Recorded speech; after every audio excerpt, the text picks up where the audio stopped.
जय गुरुदेव। विज्ञानमय कोश एक ऐसा रंगमंच है जहां कलाकार अपना रूप परिवर्तित कर संसार के समक्ष प्रस्तुत होते हैं। जो जैसा नहीं वैसा दिखाई देता है, जो दिखाई देता है वैसा नहीं है। अभिमान यहीं बैठकर मन तथा इंद्रियों के माध्यम से जगत का ज्ञान संचय करता है, फिर उसी संचित ज्ञान के बंधन में आ जाता है। जब अभिमान यहाँ रहता है तो उसकी सारी संपत्ति अर्थात शारीरिक, मानसिक, वाचिक, बौद्धिक सभी प्रकार के संस्कार भी यहीं सुरक्षित रहते हैं। अभिमान का एक गुण ममत्व या आसक्ति है। वह अपनी संपत्ति को बढ़ाना चाहता है, अधिक से अधिक संस्कार संचय करना चाहता है। उसका उपाय यह है कि संस्कारों को वासनाओं में परिणत करके मन को दूसरे संस्कार संचय के लिए प्रेरित किया जाए।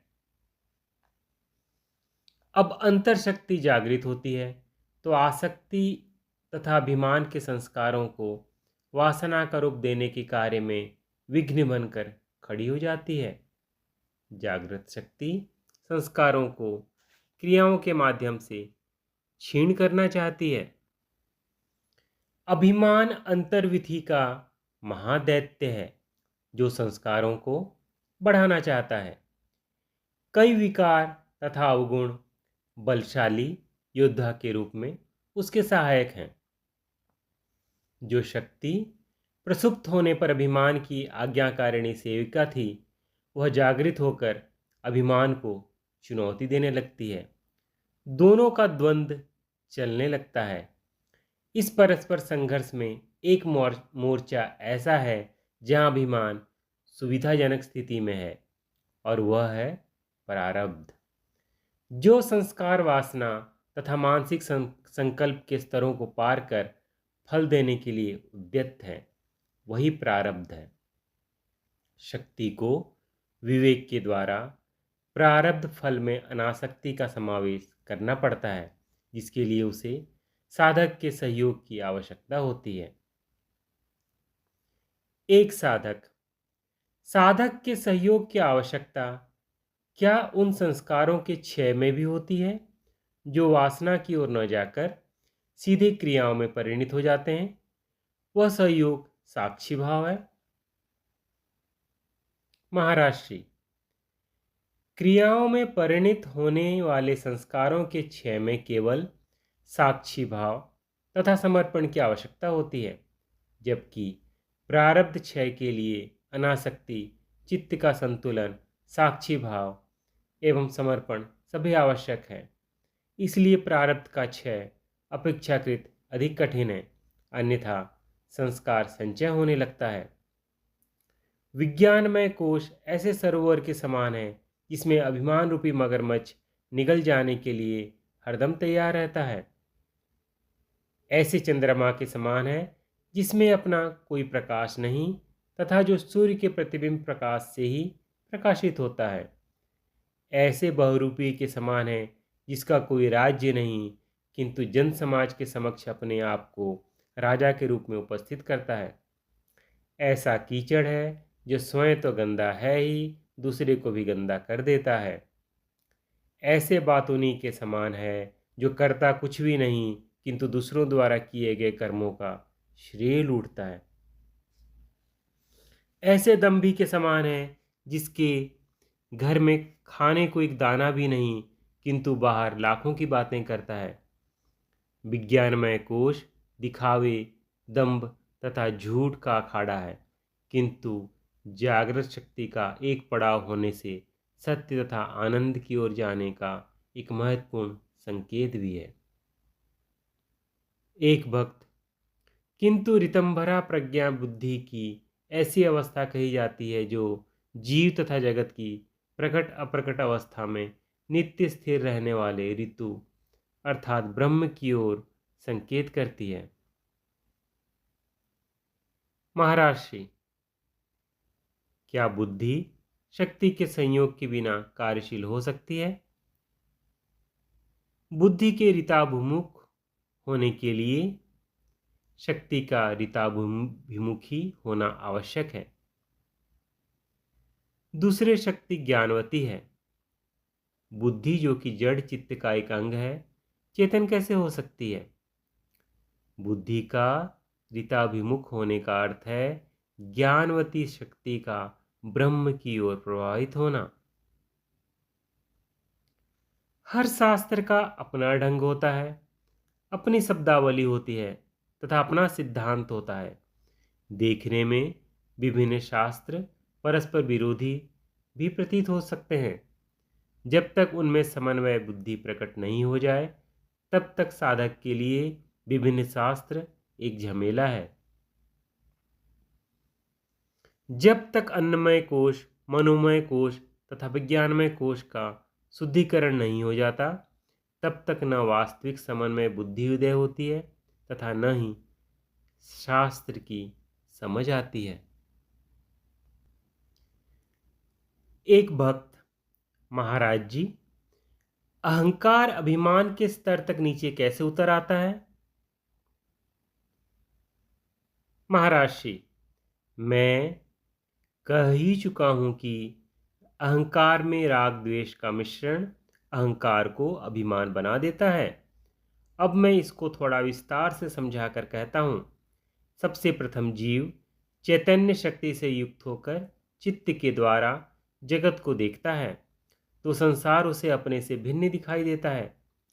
जब चित्त में द्वैत भाव उदय हो जाता है, जिससे चित्त पर एक आवरण आ जाता है जिसे मायामल कहा जाता है।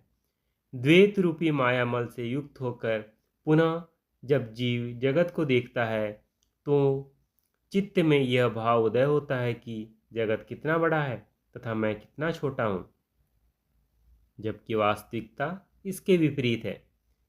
इसके साथ ही मैं देखता हूँ कि चित्त में चैतन्य होने का भाव जगा देता है। इससे चित्त में मैंपन तथा छोटेपन का भाव विकसित हो जाता है। यही अहंकार है जिसे आणोमल कहा जाता है।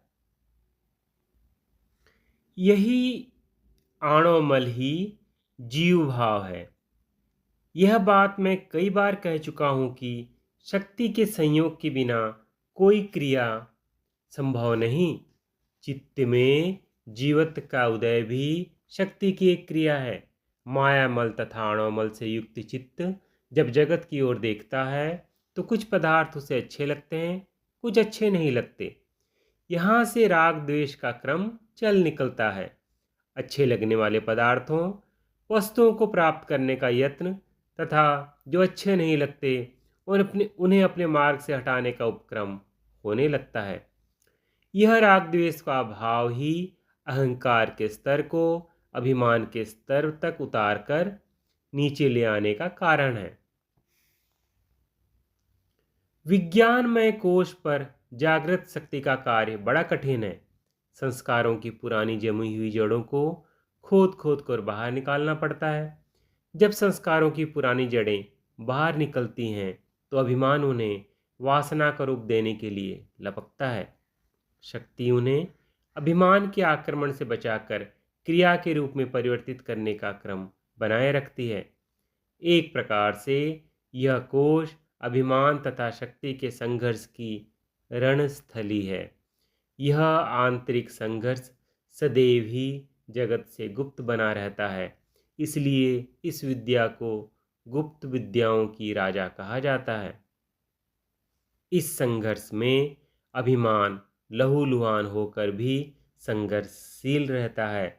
जब संस्कारों को क्रियाओं के रूप में परिवर्तित हो पाने से रोकने में असमर्थ हो जाता है तो मन को साक्षी भाव से विचलित करने का प्रयत्न करता है। तब विज्ञानमय कोश का संघर्ष मनोमय कोश तक उतर आता है। यदि मन का साक्षी भाव खंडित करने में अभिमान सफल हो जाता है तो क्रिया का स्वरूप बदल जाता है, संस्कार संचय होने लगता है।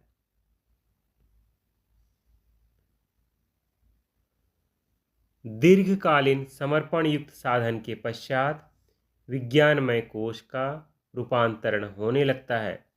जो कोश कभी समस्याओं, कठिनाइयों एवं चिंताओं का मूल था, अब आनंद, शांति, उमंग एवं सौंदर्य का उद्गम बनने लगता है। जिसमें कभी वासनाओं की सड़ांध उठती थी, विकारों की धूल उड़ती थी, कामनाओं की दलदल थी, अब आप्त कामना, कामता, निर्विकारता एवं कामना रहितता की मंद सुगंधित बयार बहने लगती है। जहाँ अंधकार फैला रहता था, वहाँ आत्मा का प्रकाश आलोकित हो उठता है। जो कोश कभी बंधन का कारण था, अब मुक्ति का संदेशवाहक बन जाता है। सभी कोशों का रूपांतरण ही सभी आध्यात्मिक साधनाओं का लक्ष्य है। इन कोशों में आत्मभाव मिटा देना तथा सभी कोशों को आत्म प्रकाश से आलोकित कर देना ही कोशों का रूपांतरण है। तब व्यवहार में विचित्र प्रकार की स्वाभाविकता, अलौकिकता एवं दिव्यता आ जाती है। ये सारे आवरण आत्मा पर आवरण नहीं, आत्मपथ पर बढ़ने की विधि हो जाते हैं। अंतर्विधि के सारे पड़ाव अंतर्यात्रियों के लिए विश्राम स्थल हो जाते हैं। यही अध्यात्म पथ का वास्तविक स्वरूप है। जय गुरुदेव।